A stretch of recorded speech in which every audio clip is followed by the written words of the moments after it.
आप देख रहे हैं प्रोग्राम दस्तक रेहान तारिक के साथ। आज जिन स्टोरीज पर देंगे दस्तक उनमें शामिल है तनख्वाहें बढ़ाने का मुतालबा, रियासत का खर्चे कम करने का मशवरा, किससे मुंसफी चाहें, सेनेट इंतखाबात, खुफिया राय शुमारी, किसका होगा नुकसान, पुरएतमाद क्यों है कप्तान, तारीखी एयरपोर्ट का खात्मा, लाहौर की सांसें छीनने की कोशिश।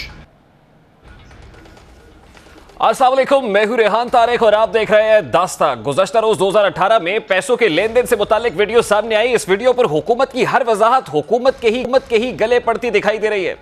तासुर है कि तहरीक इंसाफ के पैसे तहरीक इंसाफ के लिए ही तहरीक इंसाफ के मेंबरान सूबाई असम्बली ने लिए। दावा किया जा रहा है कि इस वक्त के वजीर आला खैबर पख्तूनख्वा परवेज खटक भी लेन देन के इस मामले के शाहिद हैं। यह मंडी स्पीकर हाउस में सजाई गई, लेकिन आज वजीर आजम पाकिस्तान इमरान खान ने एक अहम बयान दिया है। वजीर आजम का कहना था कि सेनेट इंतखाबात में अगर ओपन बैलेटिंग ना, अपोजिशन वाले रोएंगे। सीक्रेट वोटिंग के तहत हुकूमत को अपोजिशन से ज्यादा सीटें मिल सकती है। इमरान खान साहब ने क्या कहा है, सबसे पहले उसकी एक झलक आपके सामने रखता है। रखे गवर्नमेंट के लिए ज्यादा आसान है, इतनी हमारी सीटें हैं उनसे ज्यादा हम ले सकते हैं क्योंकि गवर्नमेंट के पास पावर होती है। इसलिए तो गवर्नमेंट में आके कोई बदलता नहीं है, बाहर कहता है, गवर्नमेंट में आके नहीं करते। यही लोग रोएंगे जबकि देखें जी तहरीक इंसाफ की सीट से ज्यादा मिल गए हमें सेनेटर। वज़ीर आज़म ने गुज़श्ता रोज सामने आने वाली वीडियो पर तबसरा करते हुए कहा है कि अगर इनके पास ये वीडियो पहले मौजूद होती तो वो इसे अदालत में बतौर सबूत पेश करते हैं। यानी जो तासुर का इजहार किया जा रहा था कि इमरान खान साहब को पता था, उनके पास ये वीडियो मौजूद थी, आज उसकी भी तरदीद कर दी है इमरान खान साहब ने। चार्जशीट किया हुआ है, मैं आपको अपनी आंखों से दिखाऊंगा। आप नोट गिन रहे हैं, आप देखेंगे कि आपकी वीडियो है, आप नोट गिनते हुए। मेरे पास अगर ये वीडियो होती तो वो जो हमने 20 लोग निकाले थे, उन्होंने 2 ने तो मेरे पे केसेस किए होते। मैं अदालत में क्यों ना ये वीडियो ले जाता अगर मेरे पास होती। हमारा वकील 2 साल से जा रहा है अदालत में, तो वो वीडियो दिखा देता, केस ही खत्म हो जाता अगर मेरे पास ये होती पहले। अब मेंबरान असम्बली के बाजार की वीडियो सामने आने के बाद सवाल पैदा होता है कि इस वीडियो का सबसे ज्यादा फायदा किसे पहुंचेगा। क्या ऑपोजिशन जमातें खुफिया राय शुमारी के फवायद समेट सकती हैं? इसी मामले पर बात करेंगे। इस वक्त पाकिस्तान मुस्लिम लीग नून के मरकजी रहनुमा एहसन इकबाल साहब हमारे साथ मौजूद है। बहुत बहुत शुक्रिया एहसन साहब आपके वक्त के लिए।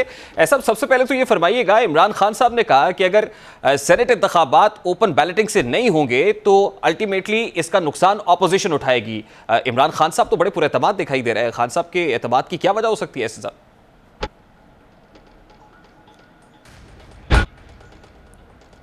जी एहसन इकबाल साहब, आप तक मेरी आवाज पहुंच रही है?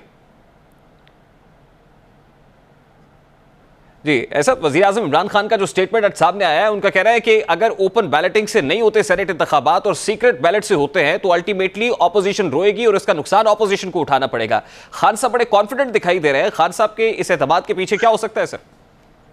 देखिए, मैं इमरान खान साहब का बहुत शुक्रगुजार हूं कि ये खुद ही अपने चेहरे से पर्दा उठा देते हैं। वो इमरान साहब के जो पिछले चंद दिनों से एक बड़े असूल परस्त सियासतदान बने हुए हैं कि मैं सेनेट के इलेक्शन में शफाफियत लाना चाहता हूं, जबकि चेयरमैन सेनेट के अदम एतमाद के वोट के ऊपर इन्होंने लोग खरीदा था और लोगों को इन्होंने वफादारी तब्दील करने पे मजबूर किया था। अब ये कह रहे हैं, ये आवाज डिस्टॉर्ट हो रही है बीच में। जी जी ऐसा, आपकी आवाज बिल्कुल क्लियर आ रही है सर। जी, तो अब ये कह रहे हैं कि अगर ऑपोजिशन ने वोट ना दिया तो हम अपने सेनेटर ज्यादा मुंतखब करा लेंगे। तो इसका क्या मतलब है? इसका मतलब ये कि फिर हम हॉर्स ट्रेडिंग करेंगे, हमारे पास पावर है, हम लोगों को खरीदेंगे। तो आप किस किस्म के असूल परस्त हैं? एक तरफ तो कह रहे हैं कि मैं शफाफियत लाना चाहता हूँ, दूसरी तरफ आप कहते हैं कि अगर ये सीक्रेट बैलेट होगा तो हम अपने वोट ज्यादा कर लेंगे। तो इसका मतलब ये है कि आप एक्सपीडियंसी पे बात कर रहे हैं, आप अपनी किसी जरूरत के तहत बात कर रहे हैं और आपकी जरूरत ये है कि आप अपने दोस्तों को सेनेट में लाना चाहते हैं जिन्हें खुद आपकी अपनी पार्टी वोट नहीं करना चाहती। तो मैं पहले भी कह चुका हूं कि ये friends of Imran Khan package है, ये इमरान खान साहब के जाती दोस्तों को नवाजने का पैकेज है। चूंकि उनकी पार्टी में उनके लिए सपोर्ट नहीं आ रही, लोग उनको वोट नहीं देना चाहते, वो जबरदस्ती इस ओपन बैलेट के जरिए अपने दोस्तों को वोट दिलवा के जितवाना चाहते हैं। ऐसा इकबाल साहब, फवाद चौधरी साहब हमारे प्रोग्राम में थे, उन्होंने कहा कि अगर सीक्रेट बैलेट होता है तो यकीनन हुकूमत भी फिर करेगी, मनूवर करने का मौका तो हुकूमत को भी मिल जाएगा। तो ये किसी हद तक आपका तासुर बिल्कुल ठीक है। तो फिर ये रास्ता बंदी क्यों नहीं कर देती ऑपोजिशन भी? ओपन बैलेट से कराइए, ना हुकूमत मनूवरिंग करे, ना ऑपोजिशन को मनूवर करने का मौका मिले। देखिए, इसकी वजह बुनियादी ये है कि हुकूमत एक आईनी मसले को ऑर्डिनेंस या सुप्रीम कोर्ट के जरिए हल कर रही है। एक तरफ तो ये कौमी असम्बली में आईनी तरमीमी बिल लेकर आए और हम समझते हैं कि जो आइन के अंदर तब्दीली है वो सिर्फ पार्लियामेंट के जरिए हो सकती है। और अगर पार्लियामेंट में हुकूमत को मतलूबा 2/3 अक्सरियत दरकार है तो उसके लिए उसे अपोजिशन के साथ बैठ के पूरा जामे इलेक्टोरल रिफॉर्म पैकेज पे बात करनी पड़ेगी, जो वो नहीं करना चाहती। हम चाहते हैं कि जो आम इंतखाबात के अंदर शिकायत आई थी, जो आम इंतखाबात में धांधली हुई थी जिससे इतना बड़ा बहरान पैदा हुआ है, आइंदा मुस्तकबिल में ऐसा काम ना हो और पाकिस्तान में जो इलेक्शन का सिस्टम है वो शफाफ हो। अगर हुकूमत एक कॉम्प्रिहेंसिव इलेक्टोरल रिफॉर्म पैकेज पे बात करे तो अपोजिशन को कोई इतराज नहीं होगा। हुकूमत का मसला यह है कि वो जहां पर उसकी दुम पे पैर आया हुआ है, जहां पे उसको जरूरत है, वो चाहती है कि वो अपना पैकेज निकाल ले और बाकी जो निज़ाम की इस्लाह के हवाले से अपोजिशन की खदशात और तहफ़्फ़ुज़ात हैं उनको एड्रेस ना करे। तो ये इसीलिए मसला मुतनाज़ा होते जा रहा है कि हुकूमत सिर्फ मनमानी करना चाहती है, वो इस निज़ाम में इस्लाह नहीं चाहती, वो सिर्फ अपनी ज़रूरत पूरी करना चाहती है। ऐसा जैसे आप फरमा रहे हैं कि मामला मुतनाज़े होता जा रहा है और इन मारूजी हालात के अंदर जब ये वीडियो सामने आ गई है तो आपको नहीं लगता कि इमरान खान साहब के मौक़िफ़ को अल्टीमेटली इस वीडियो के जरिए से तक़वियत ज़रूर मिली है? देखिए, इस वीडियो से इमरान खान साहब ही एक्सपोज हुए हैं और लोगों को पता चल गया कि जो फॉरेन फंडिंग आती थी वो कैसे इस्तेमाल होती थी। पैसे लेने वाले भी पीटीआई के, पैसे देने वाले भी पीटीआई के, वीडियो बनाने वाले भी पीटीआई के और अब वीडियो रिलीज करने वाले भी पीटीआई के। और ख़ास तौर पे सुप्रीम कोर्ट को मैनिपुलेट करने के लिए, इन्फ्लुएंस करने के लिए ये इस मौके पे जाहिर की गई है, जबकि खुद इमरान साहब इस बात की तस्दीक कर चुके थे कि 2 साल 2.5 साल पहले से 2018 में उनके पास ये वीडियो मौजूद थी। तो इसी वीडियो के किरदार को इन्होंने केपी के अंदर वजीर कानून बनाया हुआ था। तो ये दो अमली है, ये साफ उनके डबल स्टैंडर्ड्स और कॉन्ट्रडिक्शंस कौम को नजर आ रहे हैं आज। अच्छा, ऐसा दो अमली तो ऑपोजिशन की तरफ से भी है, यकीनन जिन्होंने पैसे डिस्ट्रीब्यूट किए हैं उनकी तरफ से भी मनूवरिंग की तो कोशिश की गई, खरीदने की तो कोशिश की गई वोट, और उसके बाद हमने ये देखा कि वो 2 सेनेटर्स जो पाकिस्तान पीपल्स पार्टी के मुंतखब होकर वो अपर हाउस में पहुंचते हैं, जब मजबूरी तौर पर 4 सीटें होती हैं, एक सेनेटर को 16 वोट पड़ते हैं, दूसरे को 46 वोट पड़ते हैं, तो पैसे तो दिए गए हैं। देखिए, जो वो एमपीएज हैं वो तो कह रहे हैं कि हमने उस वक्त के वजीर आला और स्पीकर केपी असेंबली के जरिए ये सारा सौदा किया और वो उनके घर पे हुआ और उनके कहने पे हुआ। ये तो सारा पीटीआई का अपना एक इंटरनल पॉलिटिक्स का मसला था। हो सकता है कि उस वक्त के वजीर आला कुछ और लोगों को जितवाना चाहते हों, स्पीकर साहब किसी और के पीछे हों, तो वो आपस के अंदर ये सेटअप किया, एक अरेंजमेंट कर रहे थे। तो इसका एक शफाफ तहकीकात होनी चाहिए कि स्पीकर कौमी असेंबली का या परवेज खटक साहब का इसमें क्या किरदार था। और पीटीआई में इमरान खान साहब के पास अगर ये वीडियो 2018 से थी तो उन्होंने क्यों छुपा के रखी और क्यों उसको सुप्रीम कोर्ट के ट्रायल के वक्त ही रिलीज करने का फैसला किया गया। ये वो सारी चीजें हैं कि जो हकायक को सही तौर पे कौम के सामने लाने का तकाजा करती है। अच्छा, ऐसा पाकिस्तान पीपल्स पार्टी ने भी इसको ऑर्डिनेंस को चैलेंज करने का फैसला किया, पाकिस्तान मुस्लिम लीग नून भी इसको चैलेंज करने का इरादा रखती है। अब अगर इस वीडियो के सामने आने के बाद सुप्रीम कोर्ट में ऑब्वियसली ये मैटर डिस्कस होगा और अगर बतौर सबूत पाकिस्तान तहरीक इंसाफ इसको पेश करने की कोशिश करती है तो फिर आपका काउंटर आर्गुमेंट क्या होगा सुप्रीम कोर्ट के सामने? देखिए, हमारा तो बुनियादी सुप्रीम कोर्ट के सामने आर्गुमेंट यह है कि ये मसला आइन का है और आइन में तरमीम का एक ही रास्ता है, वो पार्लियामेंट के जरिए तरमीम है। उसको अगर सुप्रीम कोर्ट की एडवाइस पे या ऑर्डिनेंस के जरिए तब्दील किया गया तो ये एक बहुत खतरनाक रवायत पड़ जाएगी। कल को ये हो सकता है कि यहाँ पर 18वीं तरमीम को भी ऑर्डिनेंस के जरिए रोल बैक कर दिया जाए या सुप्रीम कोर्ट की एडवाइस लेने का एक कोई किस्सा बना दिया जाए। तो जो हुर्मत है कॉन्स्टिट्यूशन की उसको बरकरार रखना चाहिए। जो काम है, अगर दुरुस्त काम भी करना है, उसका ये मकसद नहीं है कि आप दुरुस्त काम के लिए किसी को कत्ल कर दें और कहें जी मेरा ऑब्जेक्टिव तो नेक था। उसका उतना ही जरूरी चीज है कि उसको सही तरीके से किया जाए। तो हुकूमत ने जब कौमी असेंबली में एक आईनी तरमीमी बिल पेश किया तो उसके बाद उसका फर्ज था कि वो अपोजिशन को इंगेज करती और पार्लियामेंट के जरिए इसको मंजूर करती ताकि जो आइन का तरीक़ाकार है वो वायलेट ना हो। हम समझते हैं कि सुप्रीम कोर्ट को इस मामले में फरीक नहीं बनना चाहिए और सुप्रीम कोर्ट अगर कोई फैसला देगी तो वो इस तनाज़े के अंदर एक फरीक बन जाएगी। लेकिन ऐसा ऑपोजिशन तो इस हवाले से अपने इरादे का इजहार कर चुकी थी कि अगर हुकूमत इसको असेंबली में टेबल करती है तो ऑपोजिशन किसी किस्म की उनके साथ जो है इस पर ना तो मुशावरत करेगी और ना ही ताउन करेगी। इस पर तो पीडीएम सरबराही इजलास के अंदर भी प्रिंसिपल स्टैंड लिया था। पहले दिन से ये रहा है कि अगर हुकूमत संजीदा है तो वो एक जामे इंतखाबी इस्लाहात का पैकेज लाए, क्योंकि अपोजिशन के लिए सेनेट से ज्यादा जरूरी आम इंतखाबात की इस्लाहात हैं, और ये हुकूमत उन इस्लाहात को नहीं करना चाहती क्योंकि ये धांधली से आई है। ये चाहती है कि आइंदा भी ये धांधली के दरवाजे खुले रहें, और हम चाहते हैं कि आम इंतखाबात में वो धांधली के दरवाजे बंद हों। तो जब तक हुकूमत एक जामे इंतखाबी इस्लाहात के पैकेज पे इतफाक नहीं करेगी तो अपोजिशन क्यों हुकूमत से एंगेज करे।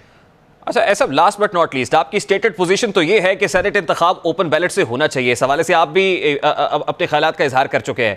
अब ऐसा बात ये है कि अगर ये इसी तरह से होते हैं, सीक्रेट बैलेट से होते हैं, सबसे ज्यादा पाकिस्तान मुस्लिम लीग नून के रिटायरिंग जो सेनेटर्स हैं वो होने जा रहे हैं, तो आपको नहीं लगता कि जैसे इमरान खान साहब ने आज कहा कि अल्टीमेटली ऑपोजिशन जो है वो लूजिंग एंड पे होगी, तो पाकिस्तान मुस्लिम लीग नून को सबसे ज्यादा नुकसान उठाना पड़ेगा हालिया सेनेट इंतखाबात में? देखिए, हमें पहली बात तो यह है कि उम्मीद है कि हमारे लोग इस किस्म की ज़मीर फरोशी नहीं करेंगे, और दूसरी बात यह है कि अगर कोई ऐसा वाक़या होता है तो अब तो वज़ीर आज़म साहब का इकबाली बयान आ चुका है, वो तो फिर साफ वाज़े होगा कि हुकूमत ने हॉर्स ट्रेडिंग की है, और लोगों को पता चल जाएगा कि ये कितने सच्चे थे उस बयान में कि वो निज़ाम की इस्लाह चाहते हैं। बहुत बहुत शुक्रिया एहसन इकबाल साहब आपके वक्त के लिए। पाकिस्तान मुस्लिम लीग नून के सेक्रेटरी जनरल एहसन इकबाल साहब हमारे साथ मौजूद थे। ऐसा आपकी गुफ्तगू आपने सुनी है। पाकिस्तान तहरीक इंसाफ का जहाँ तक मामला है, एक खबर यह भी सामने आ रही है कि दो सूबों के अंदर जहाँ पर अक्सरियत है, केपी के अंदर और पंजाब के अंदर, वहाँ पर भी मामला अब कुछ बिगड़ते हुए दिखाई दे रहे हैं। हुकूमत तो सेनेट इंतखाबात ओपन बैलेट कराने पर जोर दे रही है, और दावा भी ये किया जा रहा है कि उन्हें वाज़ेह अक्सरियत मिल जाएगी कि हुकूमत खुफिया राय शुमारी से फ़ायदा उठा सकती है। आज आपके सामने एक जायज़ा रखते हैं और जानने की कोशिश करते हैं कि क्या तहरीक इंसाफ को खुफिया राय शुमारी का फायदा होगा। इस वक्त तहरीक इंसाफ को पंजाब और खैबर पख्तूनख्वा से सेनेट की ज्यादा सीटें मिलने की तवक्को है, लेकिन दोनों सूबों में इस वक्त मेंबरान असम्बली क़यादत से नाराज दिखाई दे रहा है। पंजाब में सेनेट के टिकट वज़ीर आज़म के दोस्तों को तकसीम करने पर खासे तहफ़्फ़ुज़ात पाए जाते हैं। 2.5 साल तक तरक्याती फंड्स ना मिलने पर भी MPs नाराज दिखाई दे रहे हैं, और ये चंद MPs नहीं है बल्कि ये तादाद अब 57 के करीब पहुंच चुकी है। ख्वाजा मोहम्मद दाऊद सुलेमानी की क़यादत में बज़ाहिर 15 से 20 अरकान का एक बागी ग्रुप सामने आया, लेकिन ज़राए के मुताबिक बागियों की असल तादाद इससे 3 गुना है। सबसे ज्यादा नाराज अरकान का जनूबी पंजाब के अजला से ताल्लुक है। मजबूरी नाराज अरकान में भक्कर के 2, अटक का 1, डेरा गाजी खान के 4, लोधरा का 1, मुल्तान के 7, रहीम यार खान के 6, बहावल नगर का 1, राजनपुर के 3, बहावलपुर का 1, झंग के 5, इसी तरह लिया के 2, गुजरात के 3, जेहलम और खुशाब के 2, फैसलाबाद के 8, मंडी बहाउद्दीन का 1, सरगोदा के 3। ये वो तमाम MPs हैं जिनका ताल्लुक साउदर्न पंजाब से बताया जाता है। हफ्जाबाद का 1 है, शेखुपुरा के 2 हैं, टोबा टेक सिंह का 1 और रावलपिंडी के 3 अरकान सूबाई असम्बली इन नाराज अरकान सूबाई असम्बली में शामिल है। पंजाब असम्बली में PTI के 181 मेंबरान में से 57 के करीब नाराज अफराद का सामने आना ही तहरीक इंसाफ की परेशानी की असल वजह भी दिखाई दे रहा है। अब यही नहीं है, बल्कि इन 57 अफराद में से भी 85% के करीब मेंबरान इलेक्टेबल्स हैं। ये वो अफराद हैं जो जहांगीर तरीन के तैयारे के जरिए जोड़ तोड़ और वादों का सहारे तहरीक इंसाफ में शामिल हुए। जनूबी पंजाब में PTI की अददी बरतरी का जायजा लिया जाए तो जिला डेरा गाजी खान की 8 सीटों में से 7 नशस्तें रखने वाली PTI के तकरीबन 4 अरकान, जिनमें ख्वाजा दाऊद सुलेमानी उनके साथ खड़े हुए दिखाई देते हैं। बक्कर की 4 नशस्तों में तहरीक इंसाफ के मेंबरान कामयाब हुए, लेकिन इन 4 में से भी 2 मेंबरान बैक वक्त नून लीग और काफ लीग के साथ राब्ते में हैं। जिला झंग की मजमूई 7 नशस्तों में से 6 इस वक्त तहरीक इंसाफ के पास हैं, और जिले में 5 PTI अरकान ऐसे हैं जो नून लीग से बैकडोर राब्तों में मसरूफ हैं। ऐसे हालात में वज़ीर आज़म पाकिस्तान का खुफिया वोटिंग के जरिए कामयाबी का दावा यकीनन समझ से बालातर दिखाई दे रहा है, और बज़ाहिर ये दिखाई दे रहा है कि इस वक्त अगर पाकिस्तान तहरीक इंसाफ हुकूमत ओपन बैलेट की बात कर रही है तो इस ओपन बैलेट की बात करने के पीछे भी पाकिस्तान तहरीक इंसाफ का कोई ना कोई इंटरेस्ट है। और जनूबी पंजाब में जो कुछ सूरत हाल सामने आ रही है, यकीनन अरकान सूबाई असम्बली के अंदर एक रिजेंटमेंट भी पाई जाती है, और इस रिजेंटमेंट की जो बुनियादी वजह है वो फंड्स की अदम दस्तियाबी भी है, और साथ ही साथ जो ख्वाजा दाऊद सुलेमानी की क़यादत के अंदर लोग सफारा हो रहे हैं। यकीनन ये भी अभी एक ब्रेक लेंगे जी, ब्रेक के बाद जब वापस आएंगे तो फिर बात करेंगे कि तनख्वाहें बढ़ेंगी या फिर खर्चा कम होगा। हुकूमत की तरफ से सरकारी मुलाजमीन को एक अनोखा मशवरा दिया जा रहा है, इस आम मामले को उठाएंगे। इस ब्रेक के बाद हमारे साथ रहिए।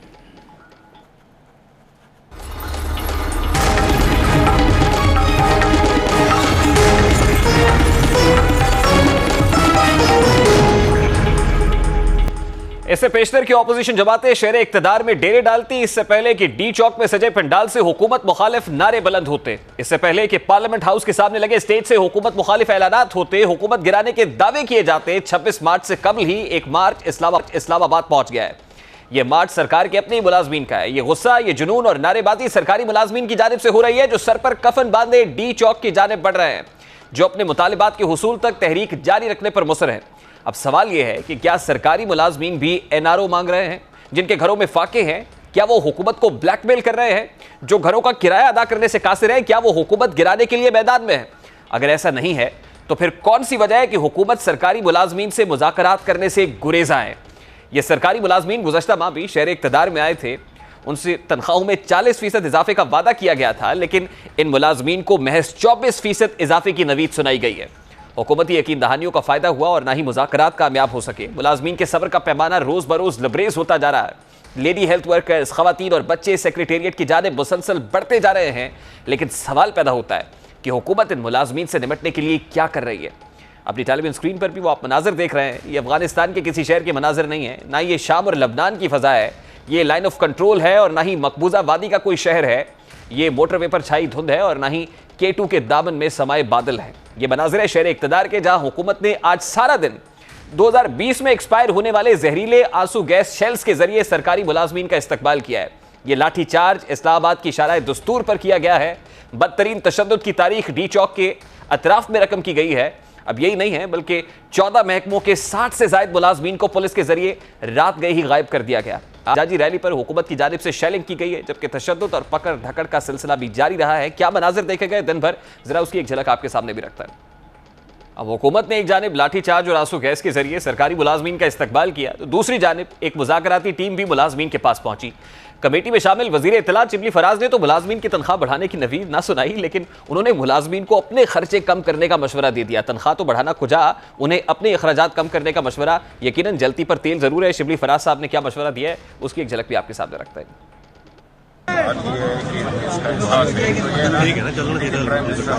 उन्होंने भी अपने खर्चे कम किए, हमसे भी वो नहीं करते, लेकिन टॉप प्रायोरिटी है।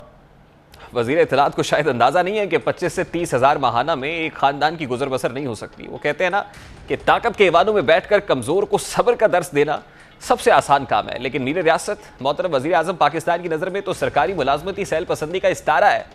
मीर रियासत माजी में मुताद्दिद मौक़े पर सरकारी मुलाजमीन से नफरत का इजहार भी कर चुके हैं। इमरान खान साहब सरकारी मुलाजमीन को लेकर क्या राय रखते हैं, उनकी राय भी आपके सामने रखते हैं। सरकारी नौकरी दे दो। मैं कहा क्यों सरकारी नौकरी चाहिए? बस जी पेंशन लग जाएगी, आएगी, काम करो या ना करो कि तनख्वाह मिल जाएगी। ये जो रास्ता होता है तबाही का रास्ता है। सरकारी मुलाजमत को तबाही का रास्ता करार दे रहे हैं। शहर इक़्तिदार में मुलाजमीन से होने वाला सलूक यकीनन नाकाबिल फ़हम है। मतलब वज़ीर आज़म की नफरत तो समझ आती है, लेकिन शहर इक़्तिदार में जो मुलाजमीन से सलूक किया जा रहा है, शायद वो सलूक भी उसका कोई जवाब पैदा नहीं होता है। सवाल पैदा होता है कि क्या हुकूमत को वाकई सरकारी मुलाजमीन से नफरत है? वफाकी काबीना मुलाजमीन की तनख्वाहों में इजाफे में भी संजीदा क्यों नहीं है? इस वक्त शहर इक़्तिदार के क्या मनाजिर है? हमारे रिपोर्टर वकास अजीम वहाँ पर मौजूद है। बहुत बहुत शुक्रिया वकास आपका। वकास, बताइएगा कि अभी कुछ ही देर पहले इत्तलात आ रही थी कि पाक सेक्रेटेरिएट से सरकारी मुलाजमीन निकलना शुरू हो गए हैं। इस वक्त क्या कोई हिकमत अमली में तब्दीली आई है? ये सरकारी मुलाजमीन अपने मुतालबात पर डटे हुए हैं दिन भर आंसू गैस के शेल्स बर्दाश्त करने के बावजूद। जी, इस वक्त मैं वफाकी दारुल हुकूमत के डी चौक पर मौजूद हूँ और आज मुल्क भर से आने वाले जो एहतजाजी मुलाजमीन हैं वो इस वक्त डी चौक पर पहुँच चुके हैं। पाक सेक्रेटेरिएट में आज जितने भी मुलाजमीन मौजूद थे उन्होंने दिन भर अपना एहतजाज रिकॉर्ड कराया है, लेकिन पाक सेक्रेटेरिएट को इस वक्त एहतजाजी मुलाजमीन से खाली करा दिया गया है और वहाँ पर जितनी पुलिस थी वो भी वहाँ से उनको भी निकाल लिया गया है। लेकिन डी चौक पर इस वक्त मुल्क भर से आने वाले जो मुजाहिरीन हैं वो मौजूद हैं और इस वक्त हुकूमत के ख़िलाफ़ बाकायदा तौर पर नारेबाजी की जा रही है। मुजाहिरीन में ख़वातीन भी शामिल हैं, लेडी हेल्थ वर्कर भी शामिल हैं, जबकि सूबा पंजाब और खैबर पख्तूनख्वा से एक बहुत बड़ी तादाद जो है मुलाजमीन की वो यहाँ पर मौजूद है। मुख्तलिफ महकमों और डिपार्टमेंट के जो मुलाजमीन हैं वो अपने मतालबात लेकर यहाँ पर आए हैं और उनका जो सबसे बड़ा मतालबा और अहम मतालबा है वो यही है कि उनकी तनख्वाहों में इजाफा किया जाए। पंजाब से आने वाले जो एजुकेशन के मुलाजमीन हैं वो हमारे साथ मौजूद हैं। इनसे पूछते हैं कि आपका क्या बेसिक डिमांड है? मार मुख्तार अहमद, ज़िला सदर पंजाब टीचर यूनियन। हम अपने मरकज़ी क़यादत मोहम्मद सरफराज साहब की क़यादत में प्रोटेस्ट में शामिल हुए हैं। हमारा मेन जो मुतालबा है वो है तनख्वाहों में इजाफे का, कि जिस तरह अदलिया की तनख्वाहिफिकेशन के ज़रिए बढ़ा दी गई, आर्मी की तनख्वाहें एक नोटिफिकेशन के ज़रिए बढ़ा दी गई, तो सिविल सर्वेंट जो हैं इनका क्या कसूर है? आपकी तनख्वाह कितने अरसे से नहीं बढ़ाएगी? हमारी 28 साल से, जब से इमरान खान साहब तशरीफ़ लाए हैं हुकूमत में, उस वक्त तक हमारी सिविल मुलाजमिन की कोई तनख्वाह नहीं बढ़ी। कितना इजाफा मांग रहे हैं? हम तो 200 गुना मांग रहे हैं कि जिस तरह 200 से ज़्यादा गुना महंगाई हुई है उस तनासब से। लेकिन ये पंजाब हुकूमत ने करना है ये, लेकिन हम हुकूमत वहाँ पे PTI की हुकूमत है, KPP में भी PTI की हुकूमत है। जिस तरह इमरान खान साहब धरना देकर एक अंपायर की उंगली की तरफ देखते थे, हम तो इमरान खान की उंगली की तरफ देख रहे हैं कि वो जी। वापडा के भी मुलाजमीन हैं, इनसे आप बताएं। हम मुल्तान से आए हैं, वापडा मुलाजमीन है। जब से इमरान खान आया है इसने तनख्वाहें नहीं बढ़ाई। ओके ओके ओके ठीक है, बहुत बहुत शुक्रिया वकास अजीम आपके वक्त के लिए। इस वक्त पाकिस्तान तहरीक इंसाफ की रहनुमा आलिया हमजा मलिक ने हमें ज्वाइन किया, उनसे बात कर लेते हैं। आलिया हमजा मलिक हमारे साथ मौजूद है। बहुत बहुत शुक्रिया आलिया साहब आपके वक्त के लिए। आलिया साहब, सबसे पहले तो ये फरमाइएगा, क्या सरकारी मुलाजमीन के साथ आज जो आपकी हुकूमत ने किया है, सरकारी मुलाजमीन भी हुकूमत से NRO मांग रहे थे? बिस्मिल्लाहिर्रहमानिर्रहीम। थैंक यू रेहान साहब, इनका मैटर जो है वो डिस्कशन के अंदर है। हुकूमती कमेटी उनके साथ मुज़ाकरात कर रही है और इंशाअल्लाह ताला विद इन फ्यू आवर्स सारी चीज़ें सेटल्ड हो जाएंगी और इनके सारे मुतालबात जो जायज़ मुतालबात होंगे वो डेफिनेटली माने जाएंगे।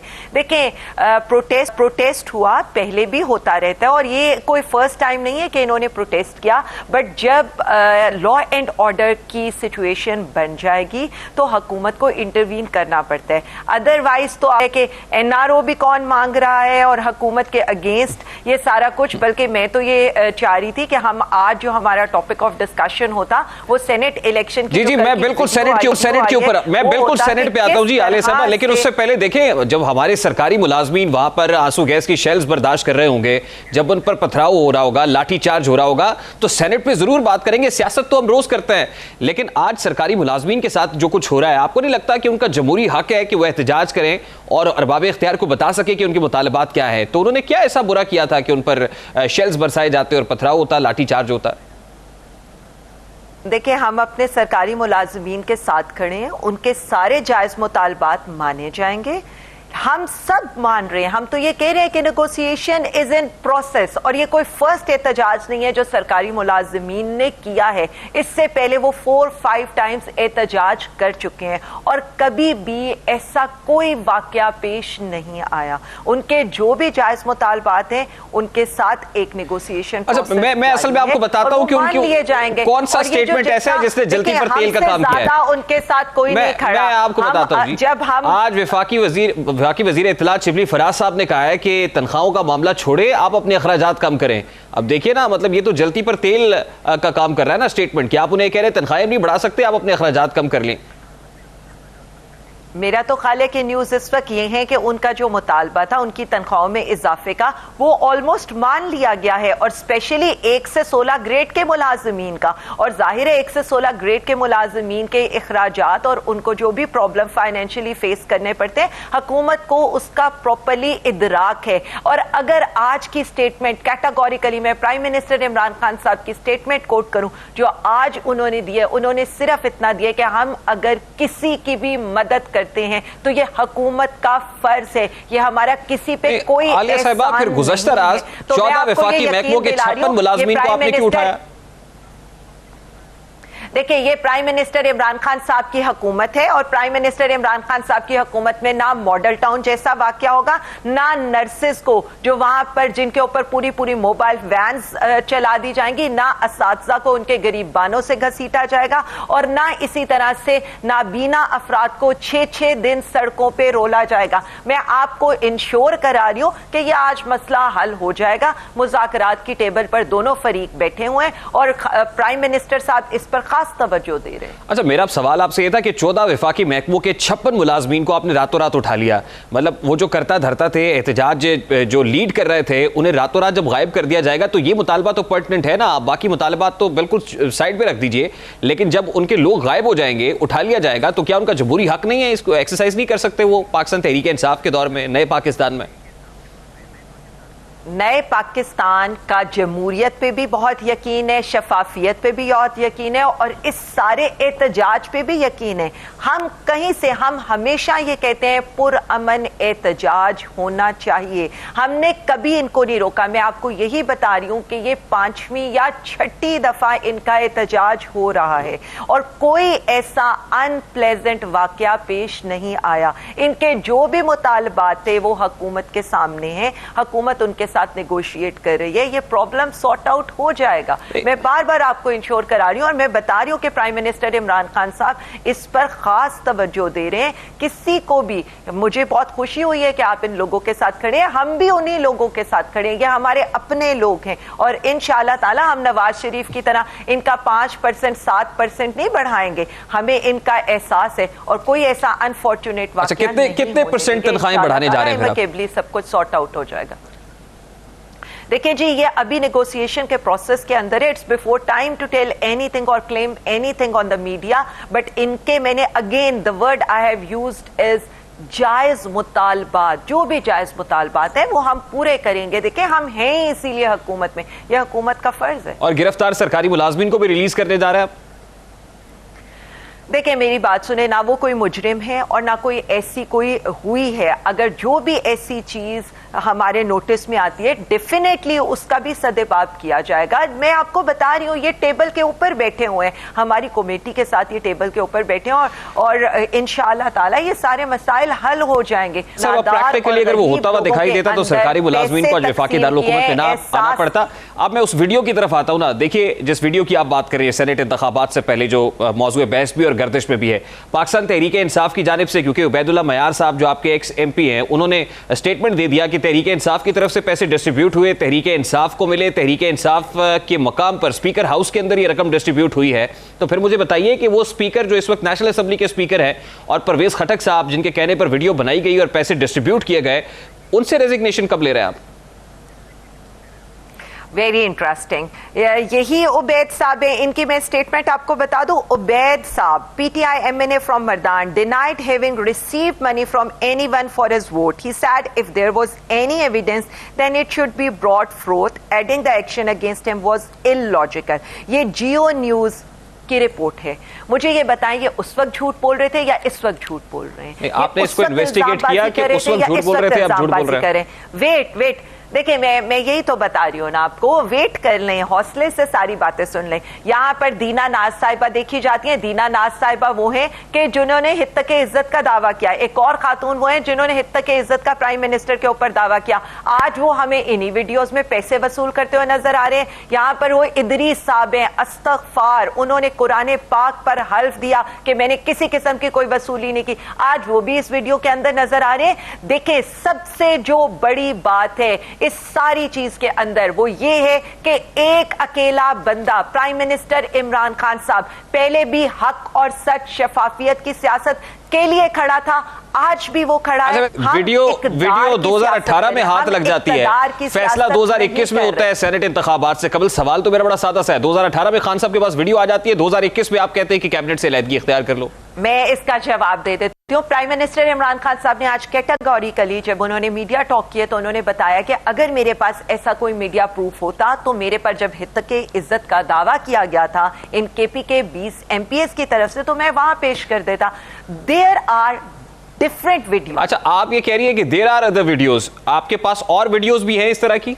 There must B.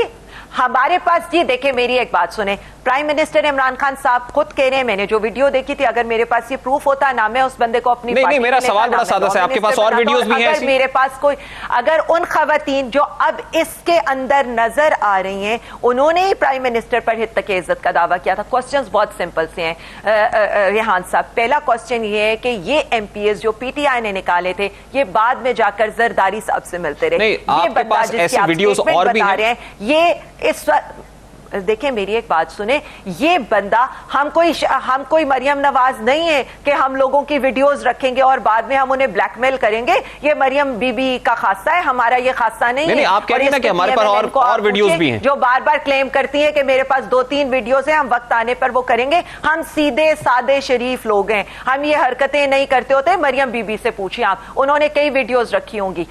ठीक है, बहुत शुक्रिया आलिया साहब आपके वक्त के लिए। पाकिस्तान तहरीक इंसाफ की रहनुमा आलिया हमजा मलिक हमारे साथ मौजूद थी। अभी एक ब्रेक लेंगे और ब्रेक के बाद जब वापस आएंगे तो फिर बात करेंगे कि हुकूमत आवाम की सांसें क्यों छीनने लगी है। बड़ा आम मामला है, इस आम मामले पर बात होगी इस ब्रेक के बाद। हमारे साथ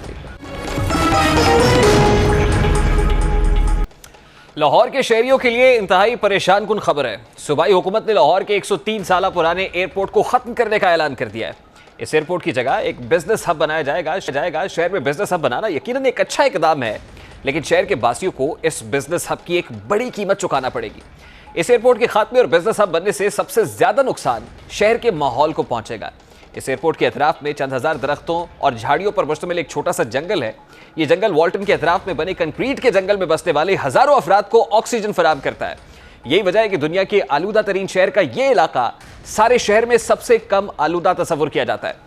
शहर लाहौर में दरख्तों को काट कर कंक्रीट का जंगल बनाने की यह पहली कहानी नहीं है, बल्कि यह दास्तान लाहौर की तारीख की तरह तवील है। शहर लाहौर जिसे बागों का शहर कहा जाता है, जहां मॉल रोड और बागे जना के कदीम दरख्त अपने अंदर एक पूरी तारीख समेटे हुए हैं, लेकिन रफ्ता रफ्ता बागों का शहर कंक्रीट के जंगल में बदलता है। दरख्त कटने लगे, प्लाजे बनने लगे, खेत खत्म हो गए, जबकि खलियान वीरान हो गए। अब लाहौर में कहीं कहीं दरख्तों के चंद झुंड नजर आते हैं। ये चंद हजार दरख्त शहर के लाखों वासियों को ऑक्सीजन फराहम कर रहे हैं।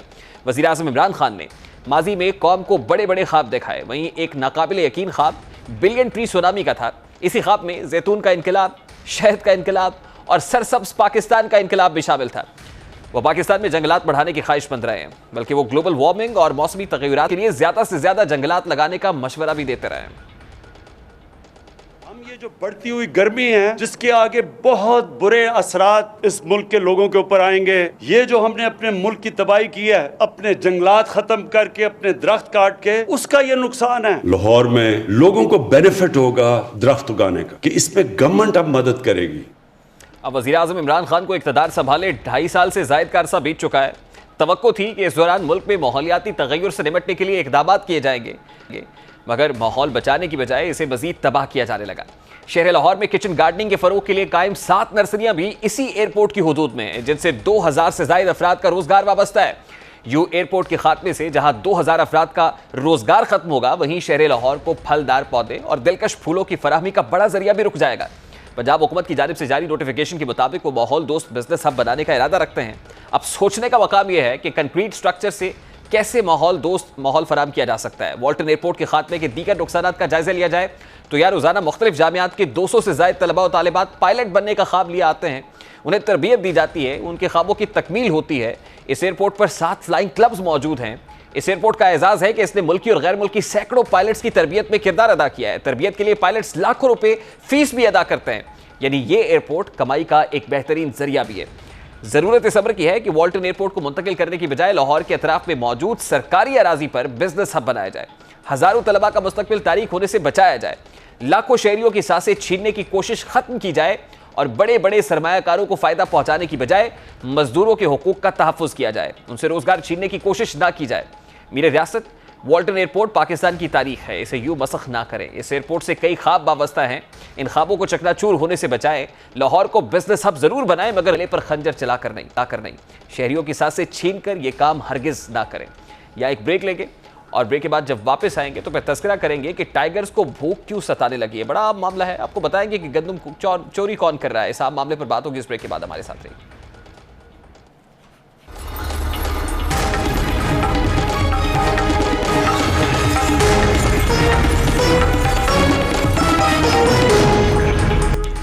मेरे रियासत आज आपके दरबार में आपकी टाइगर फोर्स के एक रजाकार का मुकदमा लेकर हाजिर हुए हैं। मेरे रियासत ये बहावल नगर का एक बेरोजगार है जिसने सीने पर टाइगर फोर्स की शर्ट सजा रखी है, जिसके गले में टाइगर फोर्स का कार्ड लटक रहा है, जिसकी आंखें मायूसी से फटी जा रही हैं, जिसकी गर्दन शर्मिंदगी से झुक गई है। मेरे रियासत इस नौजवान पर इल्जाम यह है कि उसने सरकारी आटा चोरी किया है। इस नौजवान को आटा चोरी करते रंगे हाथों पकड़ने के दावे भी किए जा रहे हैं। मेरे रियासत इस वीडियो की बुनियाद पर इस नौजवान को मुजरिम साबित किया जा रहा है। मेरे रियासत टाइगर फोर्स की शर्ट पहने इस नौजवान को आटा चोरी करने की नौबत क्यों पेश आई, सोचने की बात है। टाइगर फोर्स का कार्ड लटकाए ये नौजवान अपनी गर्दन झुकाए क्यों खड़ा है। मेरे रियासत ये नौजवान उन करोड़ों नौजवानों में से एक है जिन्हें आपने 1 करोड़ नौकरियां देने का ख्वाब दिखाया था, जिन्हें तालीम और सेहत की मुफ्त सहूलियात देने की यकीन दहानी कराई गई थी, जिनके सामने आपने मुल्क से महंगाई, बेरोजगारी और गुर्बत खत्म करने की कसम खाई थी। मेरे रियासत ये नौजवान उन करोड़ों उम्मीदों की एक झलक है जो आपसे बांधी गई थी। ये उन तवक्कुआत का इस्तारा है जो करोड़ों नौजवानों ने आपसे लगा रखी थी। मीर रियासत आपके दौरे हुकूमत में कौम के मुस्तकबिल को भूख मिटाने के लिए आटा चोरी करने की नौबत आ गई है। रोशन मुस्तकबिल के ख्वाब देखने वाली आंखें शर्मिंदगी से झुकी जा रही हैं। मीर रियासत मुजफ्फरगढ़ का ये नौजवान पूरी पाकिस्तान के नौजवानों की कहानी बयान कर रहा है। ये दास्तान आज आपके दर पर दस्तक दे रही है कि करोड़ों नौजवानों के मुस्तकबिल को बचाने के लिए आगे बढ़ें, उम्मीदों को सहारा दें, ख्वाबों को ताबीर बख्शें और नौजवानों की आंखों के सितारे वापस लाएं। इस वीडियो को देखते हुए मुजफ्फरगढ़ का ये नौजवान जिस तरह से आटा चोरी में मसरूफ है, मुबैना तौर पर कहना पड़ता है कि फिक्रे मुआश खा गई लम्हे करार के, तुझसे भी दिल फरेब है गम रोजगार के। उम्मीद है कि मीर रियासत इस गम रोजगार से नौजवान को छुटकारा जरूर दिलाएंगे। ये तो था आज का दास्तक। आपसे मुलाकात होगी इंशाल्लाह कल। अब तक रखिएगा ख्याल। अल्लाह हाफिज़।